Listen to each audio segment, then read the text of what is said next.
సాయంత్రం రేపు పొద్దుగా రాదు ఎవరు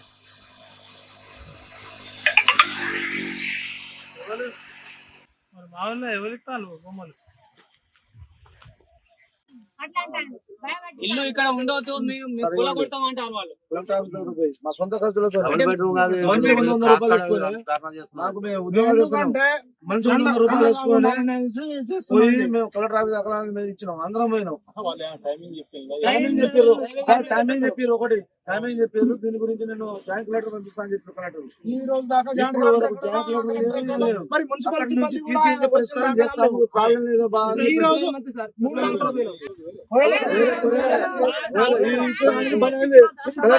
కలెక్టర్ ఆదేశాలు జారీ చేసిండు ఇప్పుడు వరకు బంద్ చేయండి అది దానికి అని చెప్పిండు అప్పుడు వరకు చేయలేదు మరి వీళ్ళకి కలెక్టరే చెప్పిండు వీళ్ళకి పోయమని వీళ్ళే వస్తున్నారు మా ఫ్లాట్ ఈ రోజు నుంచి వస్తున్నారు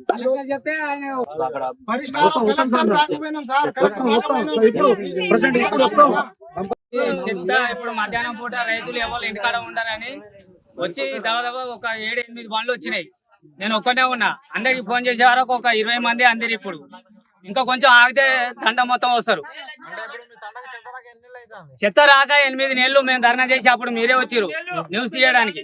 అప్పుడు 8 నెలల కాంచెలు మేము ఎమ్మెల్యేల కాడికి ఎక్కడికి ఇక్కడికి అక్కడ గ్రామ పంచాయతీకి ఎంఆర్ఓ ఆఫీస్ కి మళ్ళీ లాస్ట్ మైబాద్ కలెక్టర్ ఆఫీస్ కి కూడా పోయి అప్లికేషన్ పెట్టి వచ్చినాక ఇప్పుడు 8 నెలల కాంచెలు రెస్పాన్స్ మాకు ఎవరు ఇవ్వలేదు. ఇది ఉన్నది అది ఉన్నది బాబు మళ్ళీ చెత్త వస్తుంది అని ఎవరు చెప్పలే. నిన్న కాక మొన్న కమిషనర్ వచ్చాడు, బాబు బొందల పోస్తాం ఇది అది అని చెప్పి. బొందల వద్దు ఏం లేదు సార్, మీ స్థలం ఉంది కాబట్టి గవర్నమెంట్ స్థలం ఇది ఏదైనా కట్టియండి కానీ చెత్త మాత్రం రానియం అని చెప్పినాం. అనుకుంటా ఇట్లే సరే నవ్వుకుంటా పోయిండు. ఆయన ఎక్కిండు. అంతకుముందు సిఐను ఎస్ఐలకు అందరికీ కలుపుకొని వచ్చిండు. దేవేందర్ సార్ కూడా వచ్చిండు. అప్పుడు కూడా చెప్పినాం ఆయన ఇప్పుడు ఈ లెవర్ల మీద పోస్టు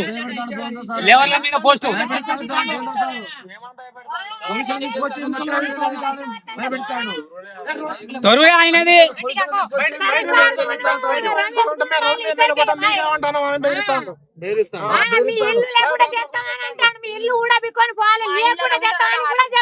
మేము చెప్పినాం కదా మా ఇళ్ళలో మీరు ఉండేది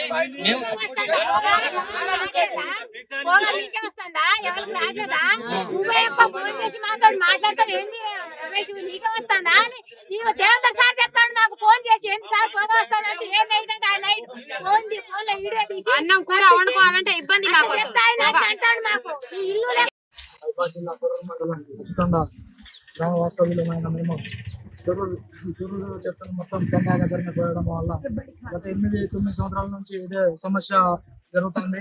గత 8 నెలల కిందట ధర్నాకు దిగడం ద్వారా ఆ చెత్త మొత్తం 8 నెలల కిందట మొత్తాన్ని బంద్ చేసారు. ఆ తర్వాత ఎస్ఐ గారికి, ఆర్డీఓ గారికి, కలెక్టర్ గారికి నివేదికలు కూడా ఈ లెటర్ల ద్వారా మేము మా విన్నపాన్ని చూపించినాం. చర్యలు తీసుకుంటామని చెప్పి ఈ రోజు వరకు చర్యలు లేవు, ఏం లేవు. ఈ రోజు 10 బండ్లు చెత్త బండ్లను తీసుకొచ్చి తండ దగ్గర పోయడం జరుగుతుంది. మా తండలో 700-800 మంది జనాభా ఉన్నారు. చిన్నపిల్లలు శ్వాసకోశ వ్యాధులతో ఇబ్బంది పడుతున్నారు. ఈ చెత్తను ఇక్కడ నుంచి దూరంగా తరలియమని ఎంత వేడుకున్నా కానీ మా గోడును పట్టించుకునే నాదులు లేరు. ఇప్పటికైనా కలెక్టర్ గాని, మున్సిపల్ అధికారులు గాని ఇక్కడ నుంచి ఈ చెత్తను వెంటనే షిఫ్ట్ చేసేసి మా యందు శాశ్వత పరిష్కారం చూపించాల్సిందిగా విన్నపం చేసుకుంటున్నాం. ఎక్కడ అంటే అక్కడ కలెక్టర్ ఆఫీస్ కి, మండలం ఆఫీస్ కాడికి, ఆర్టీఓకి అందరికి మేము అప్లికేషన్ ఇవ్వడం జరిగింది. మా కలెక్టర్ గారు ఏం చూపించలేదు. రేపు వస్తాం ఎల్లుండి వస్తాం అని చెప్పారు కానీ మాకు అక్కడ అప్లికేషన్ తీసుకొని 8 నెలలు అవుతుంది. ఇప్పుడు 8 నెలల కాంచెలు మాకు చేసిన కలెక్టర్ గారు అయితే ఇప్పుడు వరకు ఏం లేదు. చెత్త బంద్ అయింది. చెత్త బంద్ అయిన కాంచెలు ఇప్పుడు మళ్ళా 8 నెలల తర్వాత ఈ రోజు పట్టుకొని వచ్చారు. ఇప్పుడు ఇళ్ళలో ఎవరు ఉండరని మధ్యాహ్నం 1 గంటకు వేసుకొని వచ్చారు. ఇక్కడ 8 సంవత్సరాల కాంచెలు పోతారు కానీ పిల్లలు అన్నది 2 నెలలకు 3 నెలలకు 2-3 చనిపోయేది.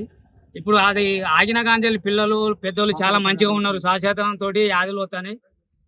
దాన్ని చేపట్టి మేము ఇప్పటికీ అడ్డుపడతాను. బండ్లకు తరిమి కొట్టినాం మళ్ళీ తొరూరుకి. మళ్ళీ పోలీసులతోటి వాళ్ళు ఏం చేస్తారంటే బండ్లకు వాళ్ళు ఫోన్ చేసి పోలీసులకు రామని చెప్పి పోలీసులతోటి భయపడికి మీ ఇల్లు పోతాయి, ఇది పోతుంది, మీరు బతకలు లేరు, కమిషనర్ కలెక్టర్ చెప్తారా అని చెప్పి వాళ్ళు దేవేందర్ సార్ చెప్తాడు. అది ఏందో మీరు కొంచెం పరిష్కారం చేయవలసింది. పొగ అయితే పొగ అంటే ఆఫ్రికా పొగ అంటే ఇక అనేకంగా పొగ వచ్చేది, తండం మాత్రం ఆపడకపోయేది.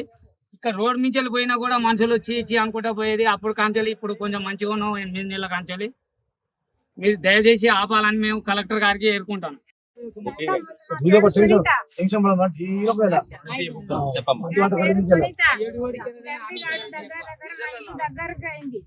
వద్దంటే ఇప్పుడు 8 నెలల నుంచి వద్దని మానేసి వద్దంటే వాళ్ళ ఊరుకున్నారు, ఏళ్ళు పోస్తున్నారు. వద్దంటే ఈ కేంద్ర సార్ పోగొస్తుందంటే వద్దంటే చెప్పి వాళ్ళకి చెప్తే ఫోన్ చేస్తే నీకు ఒక్కరికి వస్తుంది అమ్మ పోగా, ఎవరికి రావట్లేదా, నీ ఇల్లు లేకుండా ఊడబీక్కొని పోవాలి నువ్వు ఈ నుంచి అని సార్ మాకు 2-3 సార్లు దేవేంద్ర సార్ భయపట్టించిండు. ఈ సార్ అట్లా అంటాడని ఇక మా తండ్రులందరూ ఎక్కడ అయి మేము మహబాద్ కలెక్టర్ కాడికి పోయినాం, స్టేషన్ కాడికి పోయినా, ఎక్కడ పోయినా ఎవరు మాకు వచ్చి ఏ సంబంధం చెప్పట్లేదు. మా పిల్లలు మంచిగా ఉంటే ఆరోగ్యం బాగా, దోమలు ఈగలు కుక్కలు అన్ని చచ్చిపోతా అంటే ఆడ వేసిపోతా అంటే మొత్తం కుక్కలు గుంజుకొస్తున్నాయి ఇళ్ళకు.